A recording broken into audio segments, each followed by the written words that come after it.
Bem-vindo a mais um vídeo aqui no canal do Casimiro.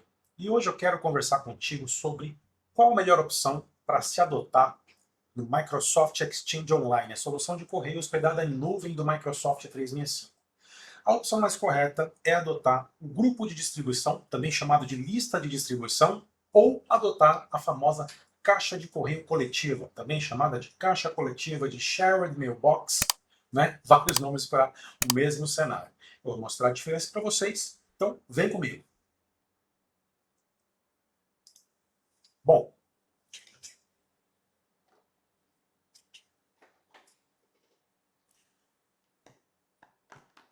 deixa eu mostrar para vocês o seguinte, tá? O que a gente vai ter a princípio? Nós vamos ter os usuários, tá bom? Então vamos colocar aqui, por exemplo, ó, o usuário. Só que antes de falar de usuário, para onde que eu falo? Para cá, né? Para essa câmera. Antes de falar de usuário, vamos pensar no fluxo.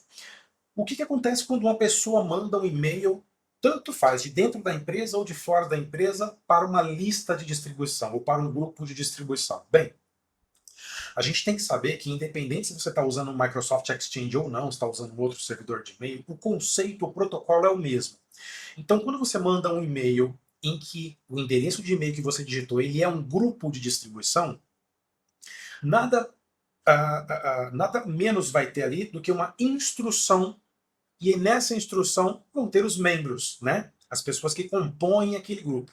Então ele não é um repositório. O e-mail não para no grupo, ele é apenas um estilingue. Né? O e-mail vem por aqui, bate aqui. Aqui o sistema fala, é grupo, quem é membro? Fulano e Beltrano. E distribui uma cópia na caixa de cada um. Vamos entender melhor isso aqui. Aqui nós temos o remetente, né? Vamos colocar assim, ó, remetente. Remetente pode ser uma pessoa qualquer. Vou colocar um bonequinho aqui, ó, tá? Pode ser uma pessoa de dentro da empresa, de fora da empresa, mandando a partir de um Gmail, mandando a partir de um Hotmail, de um e-mail empresarial, não importa. Tá usando um e-mail para enviar para um destinatário. Esse destinatário, vamos pegar um bem clássico aqui, o contato arroba. Geralmente todas as empresas têm aí um endereço de e-mail, contato arroba, saque arroba, atendimento arroba, para um atendimento inicial. Coloca até na página lá de contato, né? No formulário, configura no formulário de contato. Então, esse remetente, ele vai enviar a mensagem de e-mail, veja só. Vocês estão vendo aí, né? Vai mandar a mensagem de e-mail e ficou torto. Ó, vou fazer aqui o e-mailzinho, tá? Para contato arroba. Olha lá.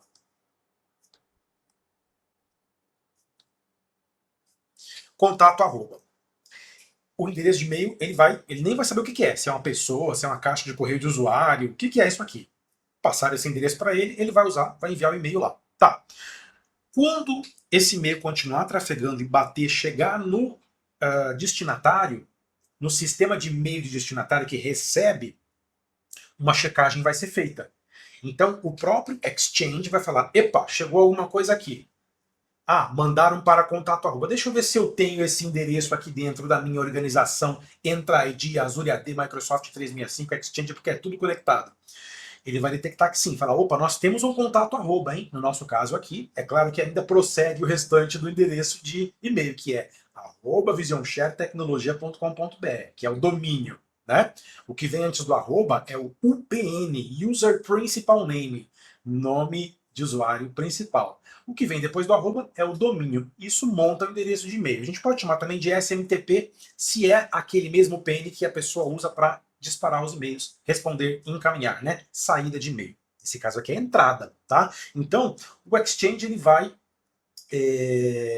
checar e vai falar, epa, existe. Agora deixa eu ver o que é esse contato arroba. É a segunda checagem que ele faz.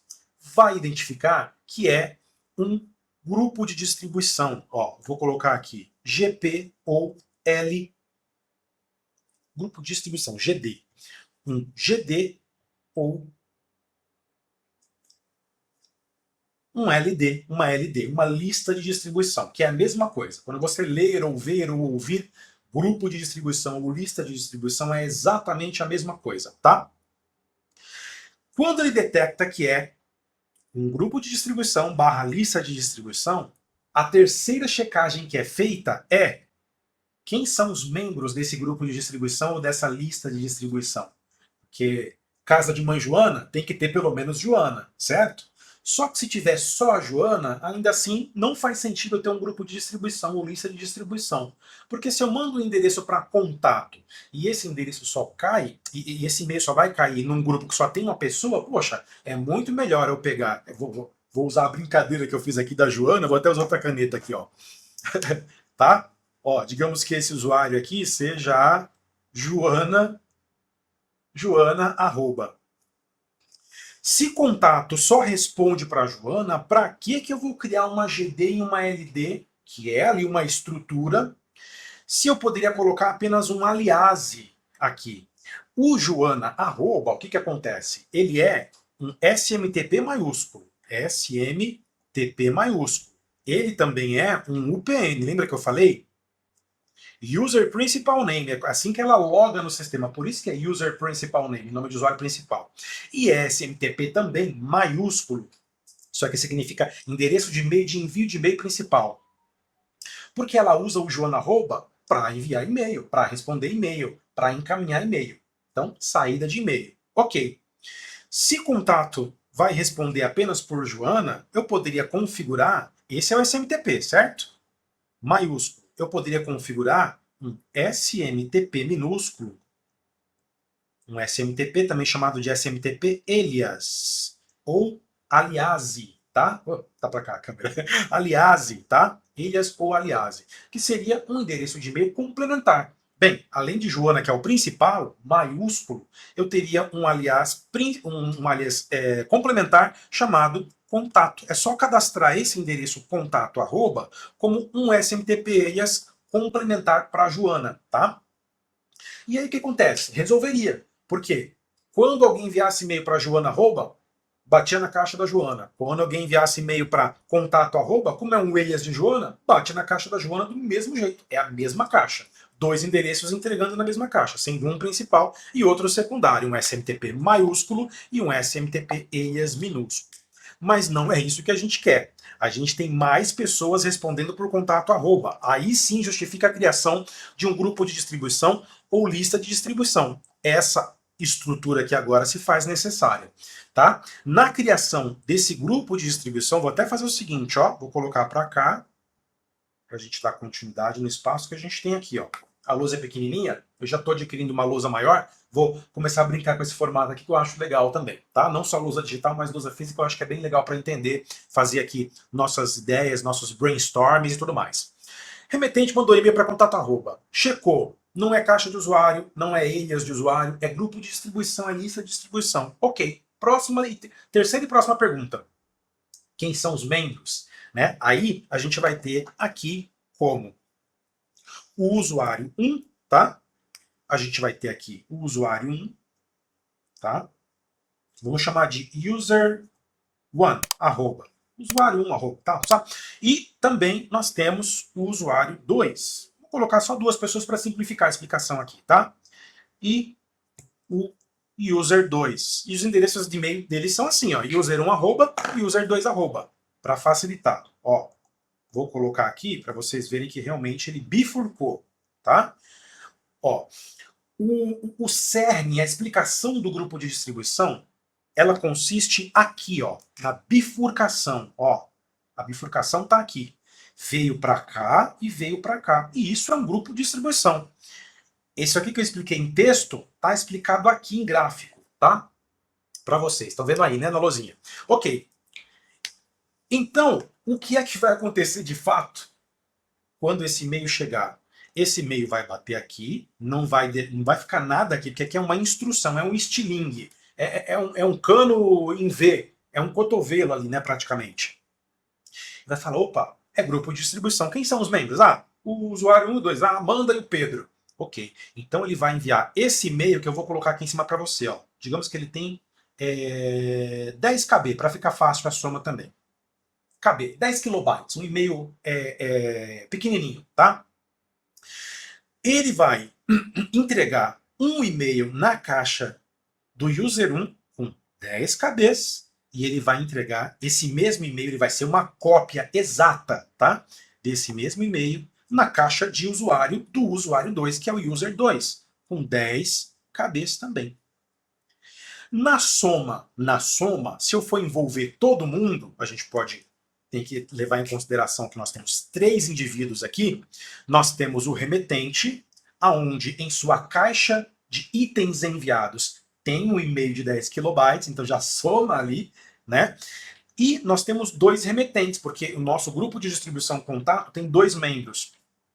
Como o grupo de distribuição, por definição, entrega uma cópia do e-mail nas caixas dos membros do grupo de distribuição, mais 10 KBs aqui e mais 10 KBs aqui.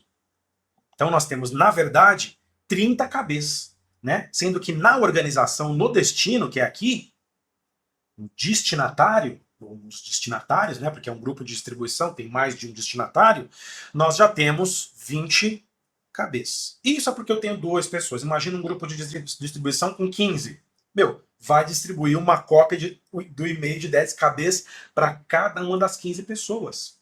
Então você vai ter aí, ó, duplicidade, tá? Você vai ter vários e-mails. E outra coisa, pensa no seguinte, quando esse usuário 1 recebe esse e-mail que foi para contato e mandou uma cópia para a caixa dele, ele tem que estar muito afinado com o resto dos membros do grupo.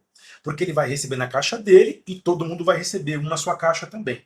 Se esses colaboradores desta equipe não tiverem uma comunicação muito afinada entre si, pode dar problema. Porque o usuário 1 vai receber na caixa dele, não se comunicou com o restante, começou a tratar, até aí beleza. O usuário 2 vai receber uma cópia na caixa dele também. Se não tiver uma comunicação efetiva, o 1 já não comunicou com o 2, com o 3, com o 4. O 2 já não comunicou com o 1, o 2 vai começar a tratar o mesmo e-mail do mesmo cliente. Aí você começa a gerar bagunça. Primeiro que você tem retrabalho, 2 pessoas fazendo o mesmo trabalho ao mesmo tempo. A produtividade já vai embora aí. Segundo, que você tem 2 pessoas tratando o mesmo assunto, na hora que esse cliente receber a resposta, vai falar, peraí, até o cliente pode ficar confuso. Eu já recebi a resposta da Amanda no começo do dia, você me respondeu agora? Né? Então você já começa a ter um monte de problema. É daí que a gente começa a ter recursos como a caixa de correio compartilhada para sanar esses problemas. Porque, gente, grupo de distribuição, lista de distribuição é tão antigo, é tão arcaico quanto o próprio e-mail. É um sistema de comunicação que já existe há muito tempo. Os grupos de distribuição, as listas de distribuição, nasceram praticamente junto aos próprios e-mails de usuários, né? Ao e-mail básico. Então vamos lá. Segundo cenário que eu vou propor para vocês aqui agora, tá? Vou apagar aqui, deixa eu ver se está centralizada a lousa, senão eu vou me organizando. Inaugurando aqui um novo modo de fazer vídeo para vocês, para ficar bem dinâmico, diferente. A gente vai testando aí, tá? No caso da caixa de correio compartilhada, ou caixa coletiva, ou shared mailbox, vai funcionar da seguinte forma. O remetente, mais uma vez, vou simular, ó, remetente, tá? Ele manda o e-mail, olha lá, ele manda o e-mail para contato arroba, mas contato arroba, dessa vez, é uma caixa coletiva. Então, vamos lá.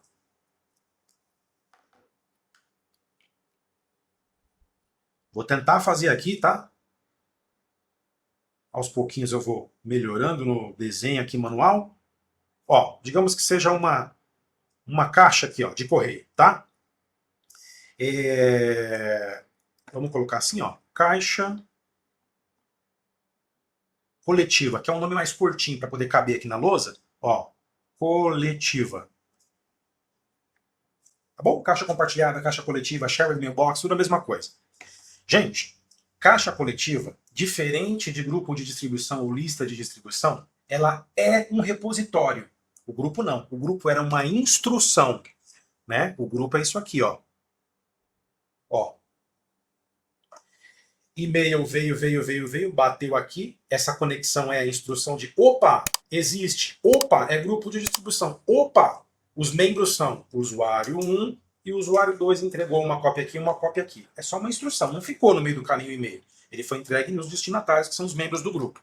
A caixa coletiva não. A caixa coletiva já é, por si só, um repositório. Então, quando o e-mail vem do remetente, bate no contato arroba, o Exchange verifica. Existe, existe. O que que é? É uma caixa coletiva, ele já entrega aqui. Então, o e-mail, ó, ele é entregue na caixa coletiva. Ué, Casimiro, se é um repositório, então, Qual é o espaço que tem esse repositório? 50 gigabytes, igual a caixa de usuário pagante. Porque no Microsoft 365 você tem três tipos de caixas, né? No Exchange Online do Microsoft 365. Ou a caixa das licenças da família de pequenas empresas, que é uma caixa standard, contendo ali uma licença de Exchange Online plano 1 de 50 gigabytes, ou uma caixa que tem o dobro do tamanho, que é a caixa Enterprise Exchange Online plano 2, que tem 100 gigabytes. E tem uma caixa lá chamada Exchange Online Kiosk, tá? Que tem 2 gigabytes, para cenários mais específicos de funcionários que não usam muito mesmo o e-mail. Então, na caixa coletiva, a Microsoft vai entregar uma caixa standard de 50 gigabytes. Só que a diferença é que na caixa de usuário, vamos pegar aqueles usuários lá. Vamos colocar só aqui, ó. User 1, novamente. Só que esse usuário, a caixa dele é pagante, tá? Essa caixa aqui, ó, é pagante. Quando eu falo pagante aqui, ó, a empresa tem que pagar por ela, tá? Você pode contratar uma licença apartada, inclusive, standalone, de Exchange Online Plano 1. Você só tem a caixa, não tem mais nada. Não tem SharePoint, não tem hospedagem de arquivos, não tem o Teams, não tem as outras coisas. Como você pode contratar o pacote do Microsoft 365, Small Business Basic, Standard ou Premium, com o Exchange Online Plano 1 lá dentro, caixinha de 50 GB, tá vendo? Ou fora, ou dentro da 365, ou apartado standalone, ou no pacote com os outros softwares e serviços ali. O fato é que, você dando uma caixa apartada para o usuário, de Exchange Online Plano 1, Standard, né? A caixa Standard, dentro ou fora de um pacote de Microsoft 365, você vai ter que pagar pela caixa. Menos ou mais vai ter que pagar, certo? Para esse usuário 1 aqui, para ele ter uma conta com a caixa e poder mandar e-mail, responder, etc. Essa aqui paga, esta aqui não. O e-mail vai cair aqui e tem mais 50 GB aqui. Digamos que esse usuário seja um usuário que tem uma licença de Exchange Online Plano 1 apartada, ou 365 Basic, ou 365 Standard, ou 365 Premium. O que ele vai ter? 50 GB de caixa pagante. E aqui, 50 GB de caixa não pagante na caixa coletiva, na caixa compartilhada. É muito necessário você compreender essa parte para continuar compreendendo o restante. Senão você não vai entender por que aqui é gratuito. Gente, é gratuito aqui em cima na caixa coletiva porque não loga. Espaço para a Microsoft não é problema. Você já viu a quantidade de data centers que a Microsoft tem de Microsoft 365? São cidades e cidades de máquinas, de computadores. Tem até debaixo do oceano, para você ter ideia. Só falta ter data center voando hoje da Microsoft. Eu costumo brincar, porque já tem data center até debaixo do oceano. Deduplicando os nossos dados lá. Não só os e-mails, os documentos, os chats, as conversas, as reuniões e tudo mais. Né? Mas aqui, o usuário não vai poder fazer login, até porque não é para usuário essa caixa coletiva. É para departamentos, processos, projetos. Não tem o viés do colaborador, da identidade. Aqui tem. Aqui é muito indicado que tenha o viés de usuário, de usabilidade, tá? Então, por essa caixa coletiva ser apenas um repositório, essa também é repositório. Só que essa é um repositório em que o usuário, ele loga. Ele loga e ele faz ações em cima disso aqui, dessa caixa. Não só da caixa, né? Do SharePoint, do Teams, das outras aplicações, cada um com seus objetivos, fim ali.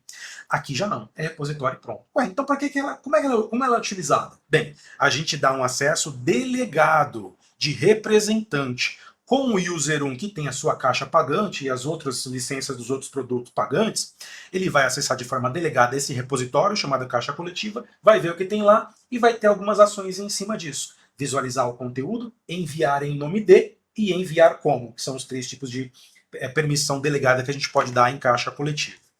Só que aí, isso é conceito, tá, de caixa coletiva.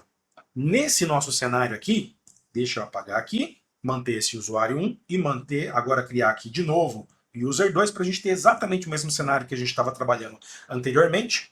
Falei user 2 e coloquei user 1. Aqui, ó. Aqui novamente. Vou melhorar o desenho com o tempo, tá, pessoal? Prometo. User 2. Olha lá.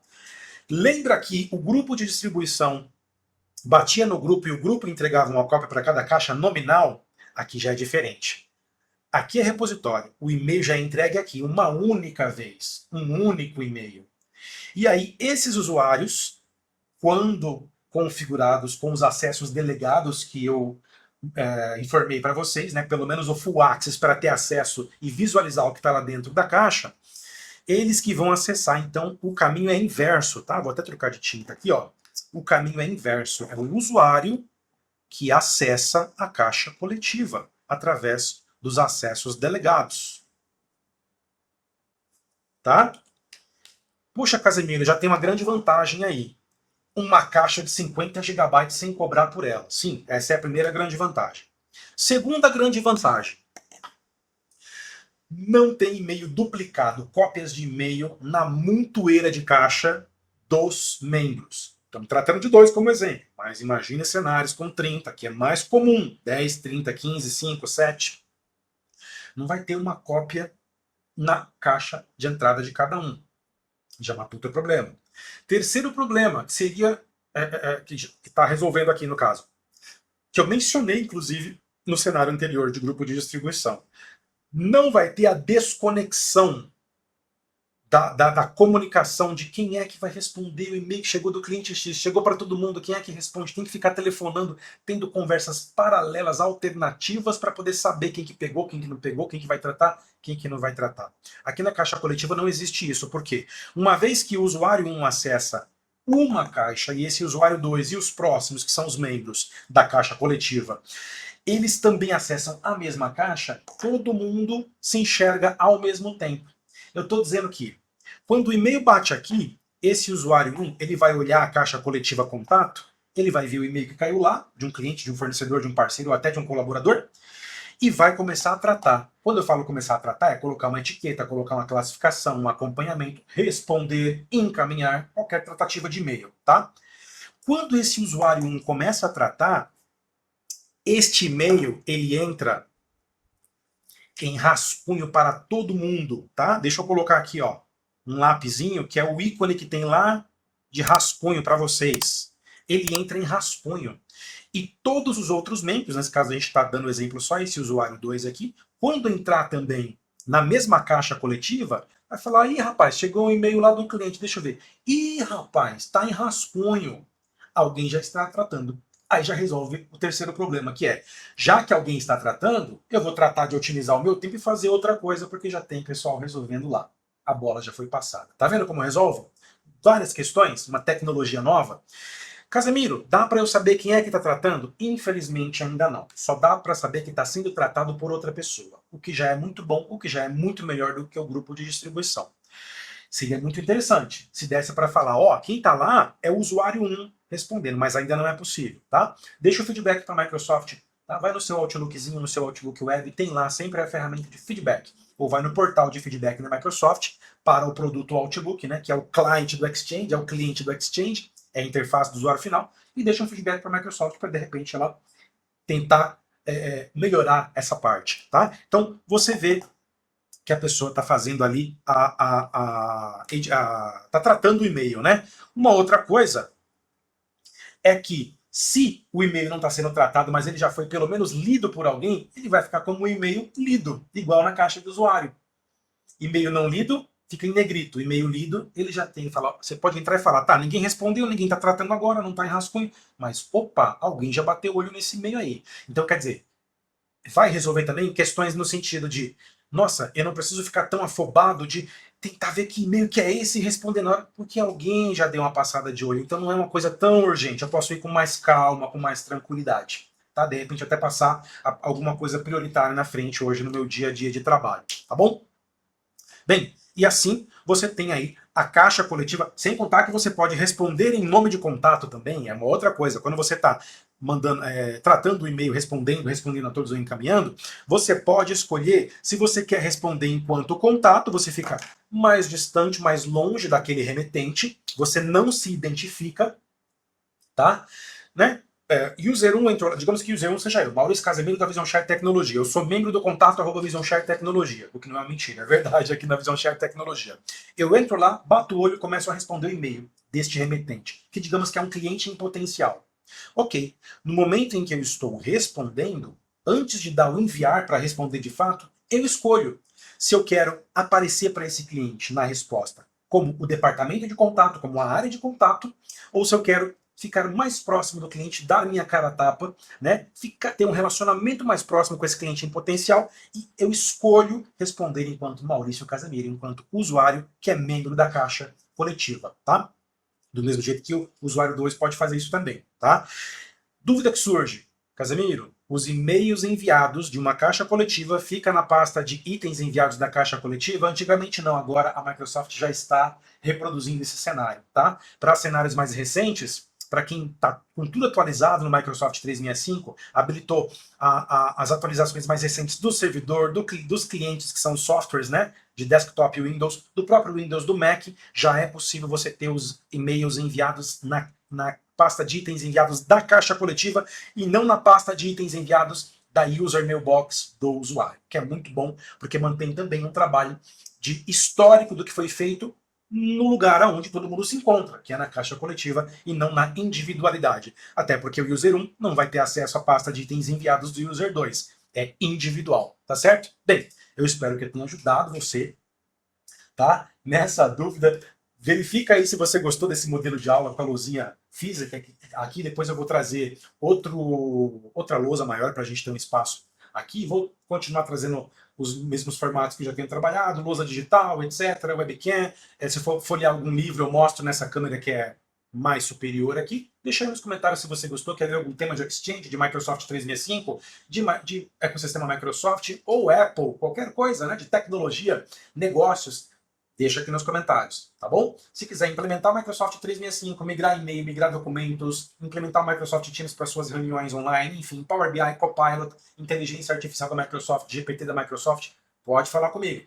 Sou consultor especialista em soluções Microsoft e tenho uma consultoria de TI chamada Vision Share Tecnologia, que é certificada, inclusive é revenda oficial autorizada da Microsoft, para revenda de licenças originais de Windows 11 Pro, Windows 11 Home Business, Workstation, tá? Windows 11 no geral, Windows 10 já está com os dias contados, né? Outubro de 2025 agora aposenta de vez, e aí 11 e as próximas versões se houver, tá? Então precisou de licenciamento de Windows, pode falar comigo. Microsoft 365, Power BI, Copilot, tá? Azure, portfólio Microsoft no geral. E se você acessar o meu Linktree, que inclusive estava aqui, deixa eu colocar no outro webcam, que ele aparece aqui embaixo, tá? Aí, tá vendo? Abaixo da minha webcamzinha, tá? Mas também tem na descrição do vídeo, também você vai encontrar o meu Linktree, porque lá tem todas as minhas redes sociais, meus e-mails de contato, se você quiser contratar consultoria, licenciamento, migração, tá? Consultoria no geral, suporte, uma coisa mais pontual ali, contratar algumas horas para poder resolver algumas questões, alguns ajustes, pode contar com a gente. Levantamento de ambiente, correção de ambiente, foi implementar, fez errado, né? Acionou uma consultoria que não tinha know-how e aí fez aquela bagunça, quer corrigir? Pode chamar a gente, que a gente faz o levantamento, faz o diagnóstico e a correção do seu ambiente para rodar tudo perfeito aí, né? Se você tem Microsoft 365, você contratou, você tem uma Ferrari na garagem. Não vai dar rolê de Fusca se você tem a Ferrari na garagem, né? Faz o treinamento aí da sua equipe com a gente, tá? Treinamento presencial em todo o Brasil, se você quiser. Treinamento em tempo real, o remoto live, né? Via Microsoft Teams, claro, mas se você quiser, Google Hangouts, o novo Meet, né? O novo Hangouts que é o Meet, GoToMeeting, Zoom, a ferramenta que você preferir aí, e também na nossa plataforma de treinamento EAD, onde já tem treinamentos prontos para administradores e para usuários de soluções Microsoft, tá? A cada mês que passa eu consigo colocar mais treinamentos e vou atualizando os que já existem para não ficar defasado. Agora sim, recado passado, tá? Acho que é isso. Tem algum link? Não, os links estão todos na descrição do vídeo mesmo, ou no primeiro comentário fixado, tá? Geralmente coloco um que vai para o Linktree, ou para você assinar o canal e assim por diante. Se inscreve no canal, ativa as notificações, gostou do vídeo, dá um like. Tudo isso me ajuda a manter o canal aqui no ar e trazer cada vez mais conteúdo de qualidade para você e para um montão de gente. Você me ajuda engajando no canal, eu te ajudo com conteúdo de qualidade. Se compartilhar, então, deixe o Casemiro muito feliz. Muito obrigado e até o próximo vídeo.